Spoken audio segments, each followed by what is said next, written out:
Hey guys, before we start, please don't forget to subscribe and leave a comment if you have any feedback. Let's go to the story.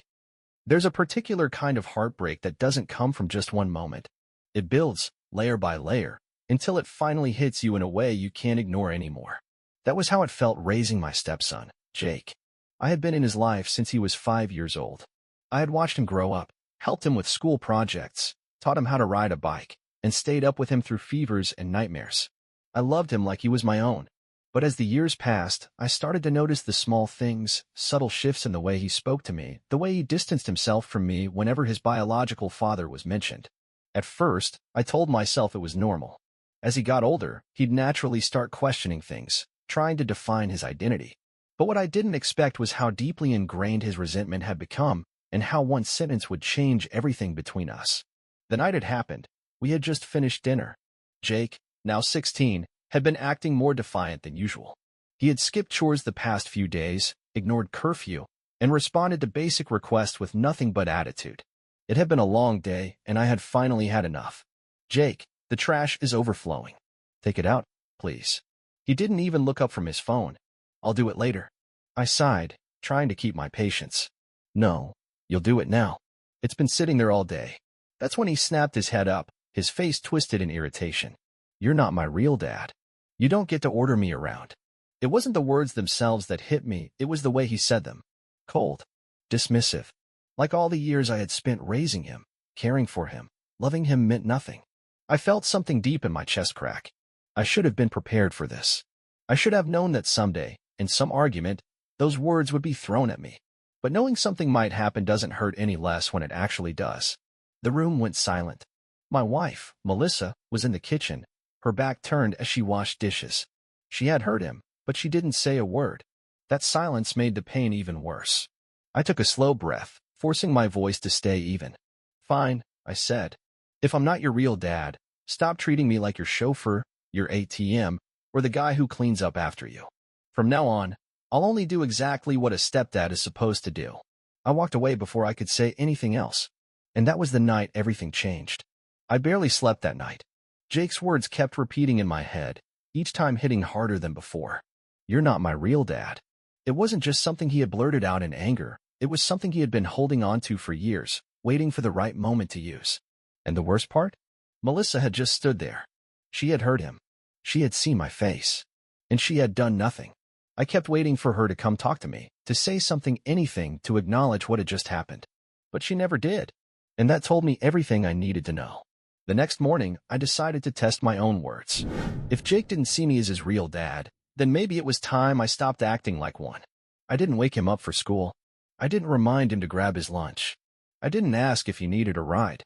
For years, I had been the one making sure his mornings ran smoothly. I was the one knocking on his door when his alarm didn't go off, making sure he got out the door on time.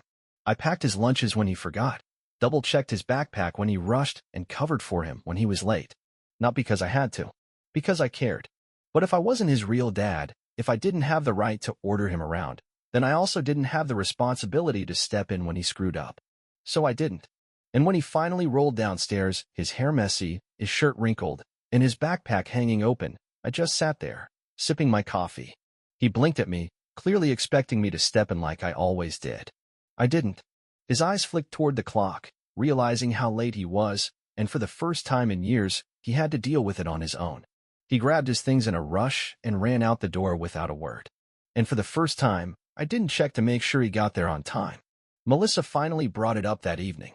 Jake said you didn't wake him up this morning, she said as we sat on the couch. I didn't even look at her. Didn't think it was my job. She sighed, shifting uncomfortably. You know he didn't mean what he said last night. I let out a short laugh, setting my coffee cup down with more force than necessary. Did he tell you that? Or are you just assuming? She hesitated. Because we both knew the answer. Look, he's a teenager, she said, her voice softer now. They say things they don't mean. You know that. I finally turned to face her. Do I? Because he sure as hell meant it when he needed money last week. Or when he needed a ride. Or when he wanted me to fix something in his room. But when I asked him to take out the trash, suddenly, I'm just some guy married to his mom. Melissa exhaled, rubbing her temples. You're making this bigger than it needs to be. No, I'm finally seeing it for what it is. Silence. She didn't like that. She wanted me to move on, to let it go like it was nothing, but it wasn't nothing. It was years of giving and giving, only to be told that none of it mattered. And if that's how Jake really felt, then maybe it was time I stopped pretending things were different. The next morning, I watched as Jake stumbled downstairs again. This time, he was even later. His hair was still a mess, his shirt inside out, and he was scrambling to find his car keys. Normally, I would have stepped in. I would have grabbed them off the counter where I had spotted them earlier. But today, I stayed quiet. I saw him check his phone and realized that his friends had already left without him. He had no choice but to figure it out on his own. And when he realized I wasn't going to step in to help, not this time, he looked at me with something almost like confusion. I didn't say a word, and neither did he. By the third day, the house felt different. Jake was tense like he was waiting for me to cave, waiting for things to go back to normal. Melissa was tense too, watching me, waiting for me to snap out of it and just let everything blow over like it always did. But this time, I wasn't backing down. Jake had made it clear that I wasn't his real dad, and I was going to show him exactly what that meant. By the third day, the house felt different. The usual morning routine, where I'd wake Jake up, remind him about school, and make sure he was out the door on time, was gone. Instead, there was a growing distance. Melissa watched me closely, waiting for me to break. Jake avoided eye contact, probably expecting me to just move on and act like nothing had happened. But I didn't. And that tension? It only got worse. That afternoon, Melissa finally cornered me in the kitchen. "Okay, what is this?" she asked, arms crossed. I turned off the sink and dried my hands. "What's what?" "You're acting different." "No, I'm acting exactly how Jake wants me to act." I leaned against the counter, looking at her evenly. "I'm not his real dad, right?" "So I stopped acting like one." She let out a frustrated sigh, rubbing her temples. "You're being childish." "Am I?" I raised an eyebrow. "Or am I finally treating this situation the way it actually is?" Melissa stepped closer, lowering her voice. "You've been in his life for over a decade. He's just a kid, He's 16, I cut in. Old enough to know what he's saying. Old enough to mean it." She looked away, and for the first time, I saw it, hesitation. She wanted to believe this was just some random teenage outburst, that Jake hadn't meant what he said. But deep down, she knew. She had known for a long time. She just hadn't wanted to admit it. That evening, Jake finally noticed the shift. He came downstairs, tossing his backpack onto the couch like always, kicking off his shoes, and leaving them in the middle of the floor. Normally, I'd tell him to pick them up. But today, I said nothing. He grabbed a soda from the fridge, walked past me, and then paused. He expected me to say something. I didn't. After a few seconds, he frowned. "What?" I shrugged, turning back to my book.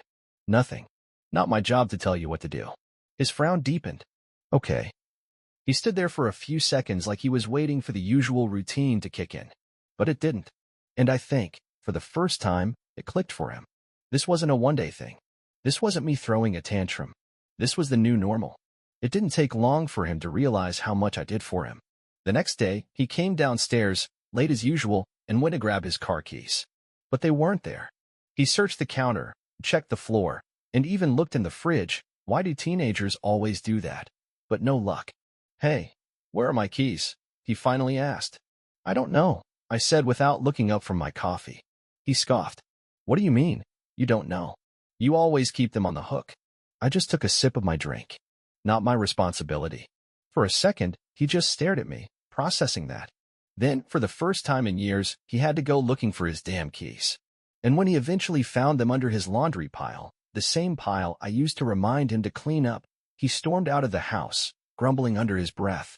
It was a small thing, but it was the beginning, the start of him realizing just how much I had been doing for him all along. The next few days felt like a quiet battle. Not one with yelling or arguments, just silence. Jake was starting to feel the difference. The little things he had always taken for granted, they weren't happening anymore. His laundry didn't magically get folded and put in his room. His favorite snacks weren't stocked in the pantry. His soccer uniform, which I had always reminded him to wash before a game, stayed exactly where he had left it, dirty and crumpled at the bottom of his bag. And for the first time, he had to deal with it on his own. Melissa noticed, too. She tried to act like nothing was wrong, but I can see it in the way she watched me, waiting for me to snap out of it and go back to normal. But I didn't. One night, she finally brought it up. "This is getting ridiculous," she said, crossing her arms as I loaded the dishwasher. I didn't even glance at her. What is this whole thing you're doing with Jake? Ignoring him, refusing to help him with anything. I'm not ignoring him, I cut in. I just stopped being his dad. Isn't that what he wanted? Melissa sighed, her patience thinning. You know he didn't mean it like that. Then he can tell me that himself. She paused, clearly not expecting that answer. I turned to face her, keeping my voice steady. I've spent years doing everything for him. Not because I had to, but because I wanted to. And the second I ask him to take out the trash, he tells me I have no right. That I'm not his real dad. She exhaled, rubbing her forehead. He's just a kid. He's 16, I corrected. Old enough to drive, old enough to make decisions about his future, old enough to tell me to my face that I don't matter to him. So fine. If I'm not his real dad, then he can start handling his real responsibilities on his own. Melissa didn't like that. But she didn't argue. Because she knew, deep down, that I was right. The next morning, the cracks in Jake's attitude finally started to show. I was sitting at the kitchen table, drinking my coffee, when he stomped downstairs, clearly frustrated. Mom, he called out, rifling through the fridge. Where's the milk? We ran out, she answered from the other room. Why didn't we get more? Melissa hesitated. I thought your dad usually, she stopped mid-sentence, realizing what she had said. Jake turned his head toward me. I just raised my coffee cup, sipping slowly. Not my job anymore, kid. He stared at me, his expression unreadable. For years, I had been the one doing the grocery runs, making sure we were stocked with everything. If Jake wanted something specific, I always made sure to grab it. And now? Now he had to figure it out himself. It wasn't just about the milk. It was about everything. The reality of what I had stopped doing was finally sinking in. And I could see it in his eyes. He was starting to realize how much he had taken for granted. But instead of apologizing, he just grabbed his bag and left without another word. Typical. Later that night, Melissa sat beside me on the couch. You're not letting this go, are you? She asked. I kept my eyes on the TV. Nope. She let out a breath. He's stubborn, you know. He probably won't ever admit he was wrong. Then that's his choice. She studied me for a long moment. But is this really what you want? I muted the TV and turned to face her. What I want is to be respected. Melissa didn't say anything. Because for the first time, I think she really understood. This wasn't just about one argument. This was about years of putting in effort, of treating Jake like my own, only to be told that I didn't count when it was convenient for him. If he wanted to see me as just some guy married to his mom, then fine. But he was about to learn exactly what that meant. The days that followed were awkward, to say the least. Jake wasn't used to this version of me. For years, I had been his safety net, the one who filled in the gaps, the one who stepped up whenever he needed something. But now he was realizing just how much he had relied on me. And he didn't like it. The first real breaking point came on a Thursday night. Jake had soccer practice, and usually, I was the one who drove him. Not anymore. At around 5:30, he came downstairs, dressed and ready, standing by the door like always. I stayed right where I was, lounging on the couch, flipping through the channels. Minutes passed. He cleared his throat, waiting for me to get up. I didn't. Practice starts soon, he finally said. I barely looked up. Okay. His brow furrowed. Aren't we leaving? I shrugged. I'm not going. His face twisted in genuine confusion. What do you mean you're not going?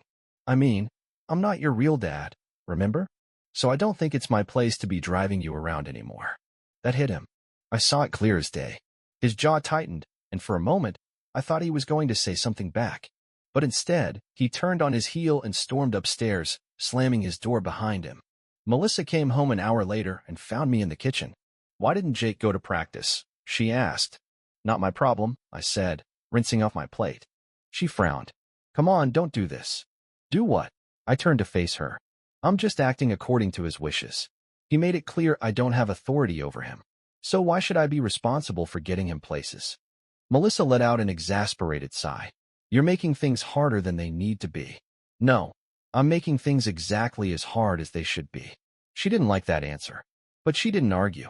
Because deep down, she knew Jake was the one who started this. The next day, Jake did something I never thought he would do. He asked his biological father for a ride. Now let me explain something about his dad. He was never around. In the 11 years I had helped raise Jake, his real dad had been barely involved. He'd pop up every few months, take him out for a weekend, promise to be more present, and then disappear again. But for some reason, Jake still idolized him. So, When I pulled into the driveway that evening and saw his dad's car out front, I already knew what had happened. I walked inside, and sure enough, there was Jake, sitting on the couch, looking uncomfortable as hell while his dad, Eric, stood in the kitchen with Melissa. The moment Eric saw me, he smirked. "So, heard you've been having some issues with my kid," he said, crossing his arms. I ignored him and looked at Jake. "Everything goes okay at practice?"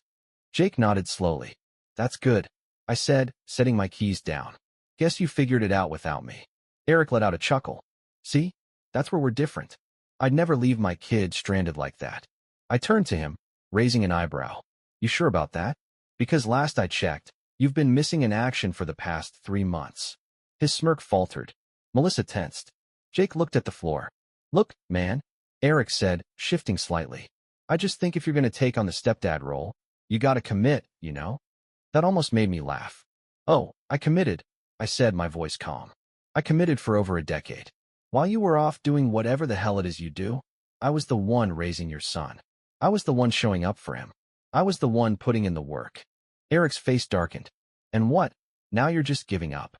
"No," I said, locking eyes with him. "I'm just giving Jake exactly what he asked for." Another silence. Eric looked at Melissa, then at Jake, as if expecting backup. But no one said a word, because they all knew the truth. And for once, Eric couldn't spin it in his favor. So he grabbed his keys, patted Jake's shoulder, and muttered, "Call me if you need anything, kid." Then he walked out, and we all knew he wouldn't actually follow through, because he never did. After Eric left, I walked past Jake and patted his shoulder. "Hey, if you need a ride again, you might want to make sure he answers next time." Then I went upstairs, leaving him to think about what had just happened. Because for the first time, I think he finally saw his real dad for who he actually was. Something shifted after that night. Jake wasn't the same after his dad left. For the first time, he seemed quiet. Not in the usual teenage, sulking way, but in a way that made me think he was processing everything. Maybe he had expected Eric to stick around. Maybe he had thought his dad would suddenly step up and be more involved. But instead, Eric did what he always did. He walked away. And I think, for the first time, Jake felt the weight of that reality. For the next few days, he didn't say much to me. But I noticed the small changes. His attitude? It wasn't as sharp. His silence? It wasn't as defiant anymore. He still didn't come out and apologize, but I could feel it in the way he acted. Like the way he cleaned up after himself without being asked. Or the way he hesitated before tossing his shoes in the middle of the floor. Then, instead, neatly placed them by the door. Or the way he'd glance at me when he thought I wasn't looking like he was debating whether to say something. I didn't push him, because I wanted him to figure it out on his own. Then came the moment that made me pause. One night, I was in the garage, working on some repairs, when I heard footsteps behind me. Jake stood there, hands shoved in his pockets, looking like he was debating something internally. I kept working, waiting for him to speak first. Finally, he let out a breath. Mom's making pasta," said. "Dinner's almost ready." "Okay." I nodded, tightening a bolt. He lingered. Then, after a few seconds, he took a small step closer. I saw the oil light come on in my car," he muttered. "I was going to check it, but I don't really know how." I paused. Jake had never asked for help with anything before. Not like this. Usually, if he needed something, he'd demand it or expect it to be handled without question. But now, he was asking. Not assuming. Not expecting. Asking. I set down my wrench and stood up. "All right. Let's go take a look." He followed me out to the driveway, standing beside me as I popped the hood. "So, first thing, where's your dipstick?" I asked. Jake hesitated. "Oh, that thing." He pointed in the completely wrong direction. I smirked. "Nope. Here. Watch." I walked him through the process, checking the oil, explaining what the warning light meant, and showing him how to add more if he ever needed to. He listened, really listened, and for the first time in weeks, I saw something in his face that hadn't been there before. Respect. Not just for the information I was giving him, but for me, for everything I had been doing for him all along. After we finished, he leaned against the car, rubbing the back of his neck. "So, I probably should have checked this a while ago, huh?" he muttered. I shrugged. "Not my job to tell you what to do, remember?" He winced. "Yeah, about that." I waited. He let out a slow breath, staring at the ground. I shouldn't have said that. The other night, I mean. I didn't say anything, because I needed him to say it all. I don't know why I said it, he admitted, still looking at the pavement. I was mad, I guess. And it just came out. I nodded slowly. It didn't just come out, I said. You've been thinking about it for a long time. Jake swallowed. I could tell he wanted to deny it, but he didn't. Instead, he finally looked up at me. Yeah, he admitted. I guess I have. It wasn't an apology wrapped in excuses. It was honest. And that was enough. We went inside for dinner, and for the first time in a while, things felt different. Lighter. Like we were finally on the same page again. Not perfect, but finally moving in the right direction. That night at dinner, something felt different. Jake wasn't on his phone. He wasn't rolling his eyes at everything I said. He wasn't huffing in frustration when I asked him to pass the salt. Instead, he just existed with us. For the first time in weeks, there was no tension hanging between us. No silent battle over who would break first. We weren't completely back to normal, not yet. But something had shifted. And I think, for the first time, Jake understood what I had been trying to teach him all along. The next morning, I was getting ready to leave for work when I heard movement behind me. I turned and saw Jake, already dressed, backpack slung over his shoulder. You leaving now? He asked. Yeah. I grabbed my keys. He hesitated. Then, in a voice that was almost awkward, he said, Can I get a ride? I raised an eyebrow. Your car not working? No, it's fine, he said quickly. I just thought I'd ride with you today. I didn't call him out on it. I didn't mention how, for the past few years, he had been so insistent on driving himself everywhere, on being independent. Instead, I just nodded. All right, let's go. The ride was quiet at first. But then, as we were stopped at a red light, he let out a breath. So, are we good? He asked. I kept my eyes on the road. What do you think? He fidgeted with his sleeve. I mean, I know I screwed up. And I know I was acting like a jerk. I glanced at him. Yeah, you were. He snorted. Not gonna sugarcoat it, huh? Nope. Silence stretched between us. Then, after a few beats, he sighed. I get it now. Why you were mad. I thought you were just being dramatic at first, but I see it. All the stuff you've done for me. The things I never really noticed before. I didn't answer right away, because I needed to let that sit. To let him actually feel the weight of his own words. I'm sorry, he finally said.